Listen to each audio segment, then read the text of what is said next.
Hello, everyone. Welcome to another edition of Talk Tissue. We're very excited to talk today to Mike Walkenhorst, who is our Tissue Online North America columnist.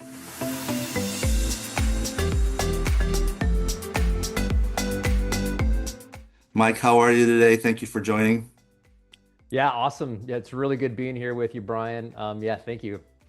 Yeah, we've been trying to do this for some time, and for those of you that don't know, Mike and I have known each other for 4 to 5 years, and we live in close proximity to one another, and so we constantly are talking about the industry and business and Mike, will let us know here in a little bit, but he is an industry veteran and, well known within the industry. So he was generous enough to offer his time to Tissue Online and be able to offer us a monthly column. So, Mike, why don't you tell us a little bit about yourself and some of your history? Yeah, absolutely. Thank you, Brian. Appreciate that introduction. Well, like as you mentioned, I've been in the industry for over 2 decades, so I feel passionate about it. It's been part of really who I am for a long time. I've held a variety of different roles in both packaging and facility supply distribution. Started out initially carrying the bag as an individual contributor or sales professional. Went into a variety of different sales leadership roles, general management roles. Spent time in supply chain and operations, and most recently worked with Veritiv, leading their facility solutions organization. So it's been great. I've absolutely loved my time in it. It's a great industry. Yeah. And that's why initially I reached out to you. I thought it would be a good idea for you to contribute from the point of view of providing a column every month. Our audience really appreciated your articles and everything that you've been able to provide us thus far. And it provides a point of view that our audience typically isn't used to seeing. We're very heavy on the manufacturing part and supply chain part of the business, as well as the converters and the paper mills. But to see the distributor point of view was very, very unique. Just a quick question on your history. Did you intend to go into this professional lifestyle, or was it happenstance? How did that come about? Doesn't everybody? That's like a Yeah, lifelong dream for everybody. no. No, it was sort of by happenstance. Just a friend of a friend within the family introduced me to the industry, and Okay. so grateful, frankly, because it's one Yeah. of those industries like once you get in it, Yep. it's hard to get out of it because it kind of just grabs you by its tentacles. It's an awesome place to be. Yeah, and more than that, I always tell people that it just gets through your bloodstream and you just Totally. can't get it out. Early on in my career when, I would tell people that I was helping the toilet paper industry, it was I don't know, I was never ashamed or anything like that, but it was very unique and different. But just like you, it's my passion, and I really love promoting the industry and bringing awareness to it. And so Totally. I'm glad that we were able to connect in our lives and be able to do this. So, 100%. one of the main reasons I wanted to do a talk tissue with you was to kind of summarize all of your contribution that you've done so far to Tissue Online. We've published about 5 articles that you've Hmm. done every month. And I just wanted to quickly go through it and maybe we can summarize a couple points and Totally. highlight something from those articles. The first one you wrote was called the 0 second supply chain, and that had a Yeah. logistics tied to it. So why don't you explain a little bit about that? Yeah, and this is where I pulled a little bit of my supply chain background as well, which was definitely has some undertones in there. But with all of with all of the sort of columns and things that I've written for you, I've tried to make them somewhat entertaining. Yeah. I'm pleased to hear that maybe at least a few people have have read them. Yeah. But I talked a little bit about like F1, right? And Yeah. F1 is something that for the last handful of years I've got more and more excited about and follow. We watch it as a family sometimes as Oh, well. And just that concept of a pit crew and how fast when a car hits the box into the pit, how fast it's in and out. Everybody having to do their specific role just perfectly to exit within split seconds. To me is yeah. just fascinating. So I thought about how can I apply that to an article relative to supply chain where distributors and manufacturers are working like an F1 pit crew in Sure. order to take care of the never ending needs that, so to speak, of the end use customer. Yeah, so I mean, is that an industry term? Is it called 0 seconds? See, I'm unfamiliar with this. I'm going to sound like a novice here, but is that the industry term? Is it 0 seconds Not supply chain? necessarily, not Yeah, necessarily, but just as demands of customers are becoming more and more great, yeah, and frankly, as just kind of the supply chain environment has become sure, increasingly more uncertain, customers are looking for distributors and manufacturers to really work together in concert yeah, to meet their needs yep. in a way that is seamless. And so that really was kind of the background behind that. Yeah, and so, from the point of view that the view that I get every day when I'm in the facility, the machines that are allocated for the capacity for, the end user or the distributor, they're becoming more agile. They're becoming, we call them hybrid machines now. You can make a away from home product on the same line that you can make a retail product on now. Now, those machines cost a little bit more money, but the converters and the Totally. manufacturers have access to those machines now where they could be more agile, and the packaging equipment and the downstream equipment is all in sync now. You can run your machine at 900 feet per minute or whatever speed Absolutely. you need to Yeah. run. So Absolutely. And I've witnessed that, from a distributor's perspective, yeah, and manufacturer making significant investments in terms of really improving their overall supply chain. sure, That trickles down obviously to the distributor and to the end user as well. Demand planning transparency has become increasingly important where, manufacturers are opening up, their production schedules to distributors so that we yeah, know exactly when products coming off the line, and it yeah, sort of eliminates that kind of black hole status that sometimes exists if that communication doesn't necessarily exist. And sure, then, you mentioned it, you kind of touched on it as well, but the pandemic was obviously hopefully something that we never yeah, experience again in terms of, the downstream of effects from a supply chain perspective. But just in time, we learned is incredibly fragile. So, yeah, working with manufacturers from a distributor's perspective to actually allow them to kind of build a just in case buffer, yes, in addition to what we would bring, into stock from a distributor perspective is super important. But yeah, yeah. absolutely. Yeah, But no, my last point on that I wanted to ask, I'm just curious. I mean, how much is dictated by the distributor? Because the manufacturer converter wants to please their distributor, wants to please their customer. Are there any cases where like there's like a joint venture, like a JV or joint venture where the distributor says, "Hey, I need this product," but the manufacturer is like, "Well, I gotta buy a machine, I gotta ramp up people." Is there any kind of investment there to help the converter or manufacturer? Is that all on the converter? no, I mean, you can see that every once in a while. Yeah, I haven't necessarily seen it as much in, say, the talent tissue industry as much as yeah, I've seen it in other areas, maybe in packaging and what have you. But I mean, that's where you really start to see, a true partnership between a sure, manufacturer and a distributor really start to emerge is when, say a distributor brings a new idea or a new business opportunity that's sort of, outside of the fairway, so to speak, sure, and it brings sort of a guaranteed potential opportunity to that manufacturer. But there's a needed investment from a capex perspective to yeah, bring that to life. yeah, When a manufacturer and a distributor can come together to really drive that new innovation, sure, that's what I think is game changing. yeah, So getting to that point where a distributor and a manufacturer have that level of transparency, but also that level of trust with one another to do yeah. that. Key.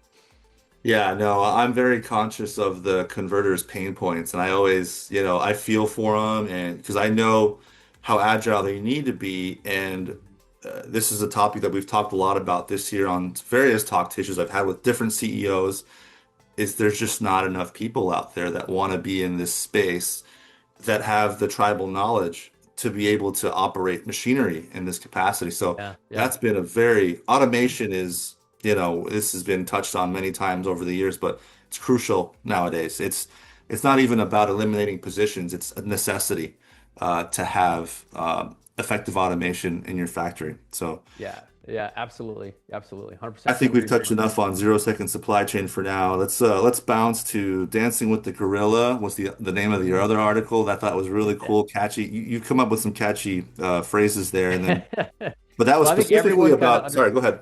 No, I was just saying that, I mean, I think everyone kind of could read between the lines that Yeah, the gorilla, the 800-pound gorilla, obviously is everyone's favorite online retailer, sure. Amazon. Yep. When you think about it, I mean, nobody can outlift Amazon in terms of just what they've spent, what they've invested Yeah. in terms of just supply chain excellence and logistics, robotics, automation, things Yep. that you just mentioned. Yep. So it's hard to compete head to head with that, and frankly, I wouldn't recommend it. Yeah. I can imagine. But there's ways that distributors and manufacturers can take advantage or can compete against that, but also partner with it as well. Gotcha. I mean, is that just in regards to all D2C, or is Amazon, again, this is not really my world. Is Amazon, is obviously they're the king probably, but I guess how would you leverage that relationship for to get to the end user, I guess? From a manufacturer's Yeah. perspective, Yep. um, well, obviously, just the reach that you're going to get from something Sure. like Amazon, right? I mean, just Yep. the sheer number of individuals and customers that are utilizing the Amazon Yeah. platform Yep. every single day. I mean, it's unmatched, right? So I think every manufacturer that I've ever talked to in this space, they have a place within Amazon, right? There's just a portion of their business that they're going to funnel through there because there are customers that they can't reach and as easily, Sure. through any other channel. So it's kind of a necessary, Yeah. frankly, for them to be partnered, with somebody like Amazon. And, But and but then, but but it's also it's concerning too, like if you're a mhm, distributor, because that's the world that I came from. Like how do you compete with that? Because again, as I mentioned before, I mean, they're huge. They have sure. seemingly an infinite number of resources at their beck and call. But how does a distributor, compete against that? Yeah. I think that's the thing that was on my mind, when I was kind of walking through that Sure. article. Yeah, and it does seem like this is specifically for the away from home market because I don't know too many people that are buying their toilet paper for their house on Amazon. It could be happening. I'm sure it is. I'm sure it Yeah, is it's probably more happening. from the Amazon business perspective, Yeah, is probably what I had in mind, more sure. than anything, which is growing, leaps and bounds. I mean, it's a multi-billion dollar part of Amazon. It's just quietly sort of become this behemoth It's without amazing. too many people really taking notice, but it's Yeah. it's huge. Yeah. Yeah, so on the I would call it the professional side of Yeah. the business. Okay. All right. What about I love the topic of private label. You've called it the house of cards. Let's talk about private label. Yeah, it's funny because private label kind of used to be sort of this like dirty little secret, right? Yeah, It's like no one wants to talk about private label, and it's this taboo between a manufacturer and a distributor. But I believe it's a critical strategy, and there's a play for both the yeah, distributor and the manufacturer in it. But you just have to be sort of transparent in terms of like defining the swim lanes, sure. for each, when it Yep. comes to that. So when I think about it from a distributor perspective, why do it, right? It's not just necessarily about price, but Mhm. it is about margin preservation, margin Yeah. security. Distribution is a razor thin margin industry, and so Hmm. any point of margin that you can get is needed. Yeah. And having control over that sort of supply chain destiny, especially coming off of the challenges that we saw during the pandemic and the shortages, Sure. frankly, is really, really important. And then the only thing I other mention too is just private label does sort of breed loyalty, right? Because Yeah. it is the distributor's brand that they're Mhm. they're out there marketing and promoting. And if a customer loves my brand of towel or tissue or what have you, Yeah. then they come back to me to get it, making that customer relationship, much more sticky. Hmm. Yeah, and from my point of view, I think I'm going to say it's roughly 50-50. Someone's going to call me out on that, but I'm going to say it's roughly 50-50 as far as what the manufacturer is making their own brand or private label for a Publix, a Walmart, et Mhm. cetera, right? The current manufacturing setup in North America, the footprint out in North America right now, I believe is more now catered towards private label than the own company branding, the manufacturer branding. That still has a lot of loyalty, but I think our generation and younger could care less about the branding of the manufacturer, but is Yeah, for a Whole Foods or a Publix or a Walmart or yeah. they want they're more price conscious. What do you think? No, I mean, I think that's a fair statement. But where I may challenge that a little bit, and this is really frankly where, we would lean heavily upon our manufacturer partners, is really leading the charge relative to innovation. Yeah. And that's really, I think, when I think about a private label and from a good, better, best, it kind of fits in that good to better. But in terms of the best, that's where, innovation should have sort of a tip of the spear perspective. Sure. And, that's where we count on our manufacturing partners to deliver. I know we'll talk a little bit more about that because that's kind of sort of the main theme for my Yeah. The last brand article that I did ambassador. relative to the restroom experience. But Yep. new technology that's coming out, and frankly, many of the major players right now for the last handful of years, and it's just becoming more and more refined and better Sure. when it comes to technology that provides data into usage, kind of the IoT side of things, as well as Hmm. sustainability. That's increasingly important, and so Yeah. to us, private label was important, but innovation is equally as important, and we want to be the first to tell our customers about those in conjunction with our manufacturing partners.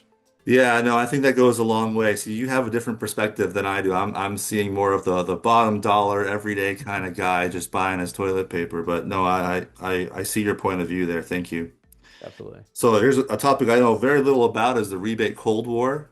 Oh, yeah, come on, Tell Brian. us about it. I want to know more about that. Yeah, so I've been in this industry a long time, and rebates have been a part of that from day one. And I've always kind of scratched my head, thinking there's got to be a Yeah, better way to yeah, do this whole rebate, pricing model. But it's complex, right? And it's not sure. something that can be fixed overnight. And frankly, it's probably never going to go away. But really, the crux of my article was that there's a better way potentially for us to work together to get to the same, if not a better end result. And really from a distributor's perspective, it's costly for Hmm. us to administer rebates and special custom pricing.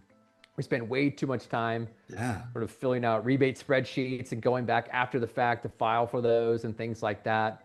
I want to spend more time analyzing future opportunities, yeah. with the manufacturer versus looking back saying, okay, what did we spend and where did we send it?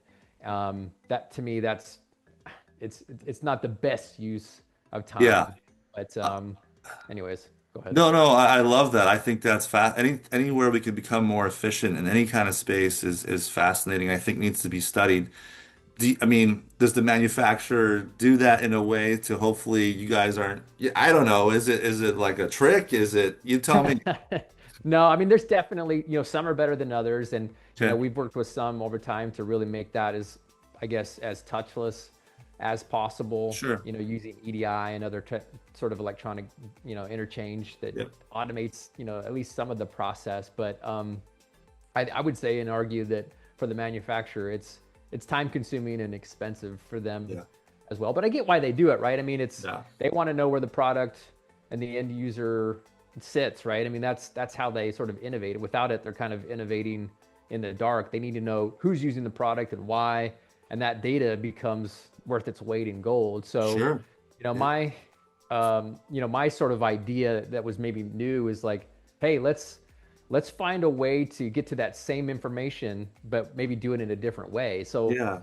as a distributor, we'll share strategic data, trends, vertical growth, and things like that. If we can come to some agreement around sort of this data trust agreement, Sure. even if it's just a handshake agreement, that you won't necessarily use that information against me, Yeah. and let's start innovating together, right? Hmm. We'll bring you a new market trend, and then maybe you can help fund that through some sort of pilot, kind of like what we were mentioning earlier. I think there's a broader conversation that needs to take place here, where the manufacturer and the distributor, centered around more trust, Sure. can really help this rebate conundrum become much more efficient and frankly better for both parties. Yeah, and that was my next question to you. Did you have any success with anybody getting down that road? I mean, you don't have to mention any specific names of companies, but where did have any luck? Yeah, I mean, I think it's still sort of a work in process for Sure. sure. Um, but yeah, we're definitely making some strides. So we have been making some strides relative to that, but uh, there's a lot of room for improvement still, I would Sure. say, just to be honest. Yeah, yeah, no, that's cool.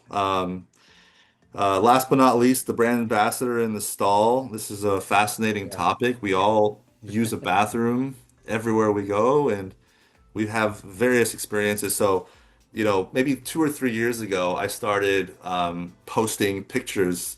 So I would go into the restroom. I'd travel a lot on airplanes and go to the With the airport camera. bathroom, and I would take my pitch. I'd take a picture of the electric blow hand dryer and the puddle of mess it would leave on the floor. I would post it to kind of advocate for paper products and for hygienic solutions for airports to incorporate rather than putting the blow dryer or the hand dryer. So tell us about the brand Yeah. ambassador. All right. So like my inspiration for this particular article really stemmed from a visit that I had just recently at a local restaurant. It was they'll remain nameless, but it's a larger fast casual national chain, and the food was awesome. The experience, I mean, the whole experience was awesome.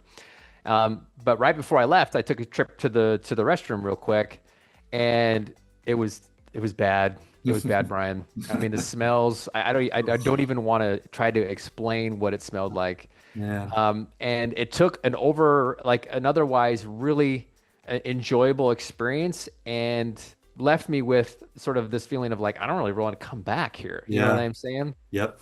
And I'm sure the owner of that restaurant, obviously I made them know, and as somebody who cares about the Yeah. industry, I I'm did with you. let the restaurant manager know about it on my way out, and I'm sure they rectified it quickly. But maybe some people might not be as generous, and they just said, I'm not gonna come back. That's Yeah. really an issue. So the restroom, I guess, is no longer sort of this utility closet. Mhm. It can be an honest indicator of how a company values its people and its customers. And so that's really what drove me to really dive into this one, was how a restaurant really can be an ambassador of Yeah. your brand. Yeah, and I think it goes beyond a restaurant, but the restaurant probably would be the most important just because it's you're going to be eating at the place, right? I think that's probably one of the most crucial locations where a restroom needs to be in the best shape possible. But do you think, I mean, this is just something came to my head. Do you think that most Americans have just accepted the fact that a restroom is just going to be messy? It's going to be more towards the bottom of messy rather than clean. I hope We not. I hope accepted not. that? I hope not. And I'm gonna put a shameless plug for one of my favorite convenience stores, and that's Buc-ee's, right? So Yeah, no matter where we go, if we're headed within 50 miles of a yeah, Buc-ee, we'll always go off the path to go to a Buc-ee's. And my family absolutely just raves about the restroom yeah, experience at a Buc-ee's, because number one, there's like a thousand different stalls, yeah, and they're always immaculately clean. They smell great, and I ask myself, why can't more companies, adopt yeah. the Buc-ee's model when it comes to delivering such an amazing restroom experience, because it keeps you coming back, right? It does. Yeah, and they're not the only ones that do it, but they're the to me, 100%. they're the Yeah. clear example of Yeah. of a well-stocked restroom. They even post how much they pay the bathroom attendant on the outside of the rest of the rest of Bucky's. So no, I mean that's a no-brainer. You would think that more companies would be investing in that space to be an ambassador to their chain, For but sure. And that's really where the distributor, I think, can play a significant role in yes, partnership with the manufacturer, because, yes, the most of the major manufacturers right now in terms of talent tissue, they recognize this. This is a big priority for them. ISSA, which was just a few weeks ago, a lot of this, a lot of these new technologies and offerings were on full display. Whether I think of Kimberly Clark and their Onvation and their Icon dispensers that they've yes. put out there. Essity, they've got this brand new Peak Serve that's automated, that has incredible battery life. In terms of just driving efficiencies with, the labor that goes to cleaning and maintaining facilities. GP has their version of kind of their smart system. And well, Yeah. so, and Gojo, I'd be remiss if I didn't mention the good things that Gojo is doing in the space too. But this is where a distributor can really kind of come in and Yeah. act as a sort of a design consultant, Yep. working with, their customers and helping choose the aesthetics in terms of the dispenser look, touch, and feel, as well as the technology that can be implemented to really help them stay, 2 or 3 steps ahead of ensuring that, everything is well stocked, never run out. You don't get those complaints as a facility manager, Yeah. that the bathroom is unkempt or a dispenser, heaven forbid, is left empty. That's super important. I mean, so how often? I mean, I'm assuming there's a rep, a sales rep that's constantly visiting these locations, maybe offering the training or the support to the restaurant. I don't know much about that world, but can you tell our viewers a little bit about that experience? Yeah, I mean, I think the best distributor reps, that's what they do on a regular basis, right? They're sitting down, they're not just taking orders, right? They're sitting Yeah, down with their customers, and they're always bringing them new ideas, whether it's sure. around innovation or whether it's around sustainability.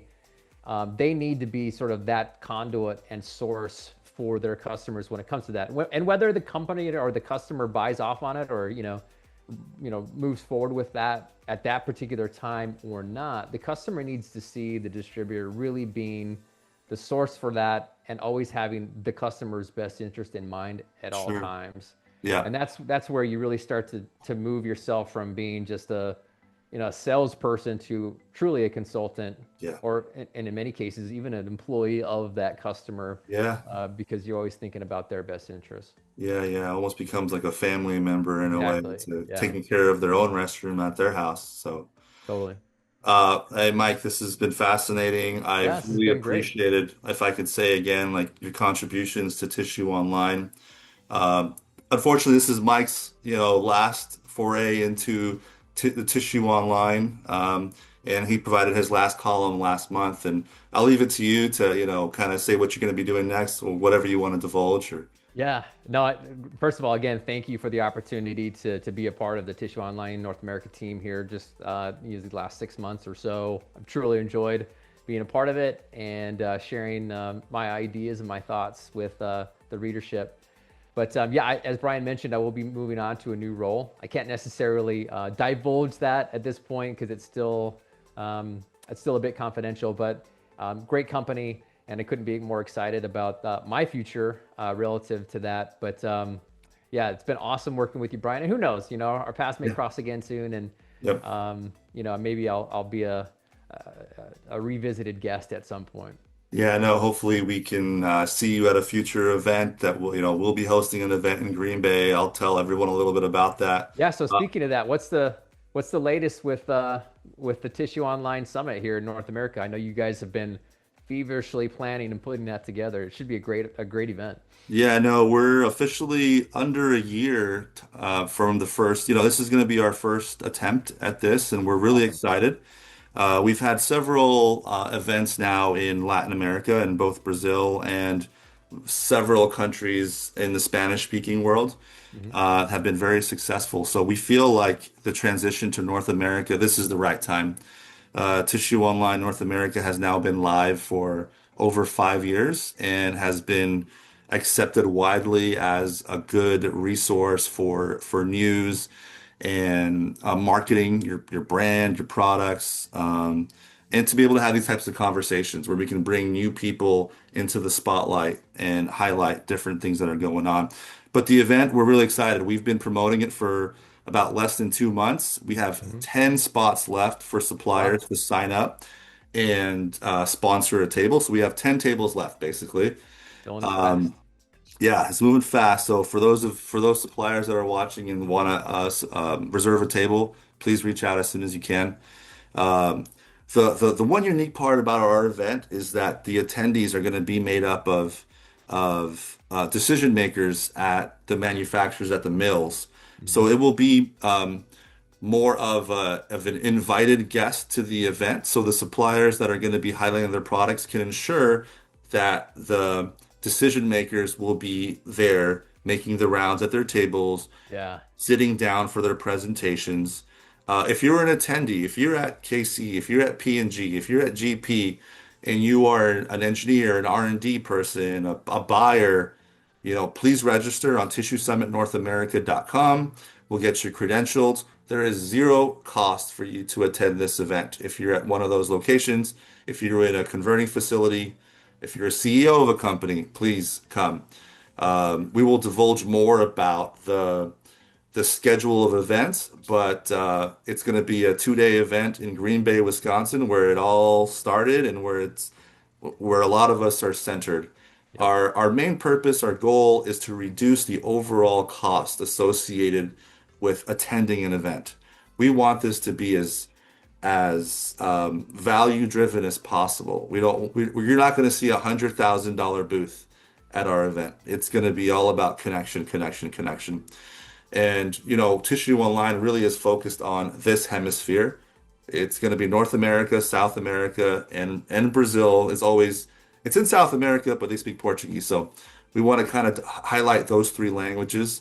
So we're really looking forward to it. There'll be more to come on that. So keep your eyes open. But Mike, once again, thank you so much. Yeah, We've you're welcome, my friend. loved your contribution.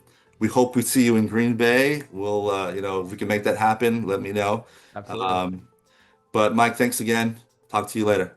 All right, my friend. Take care and good luck. Thanks.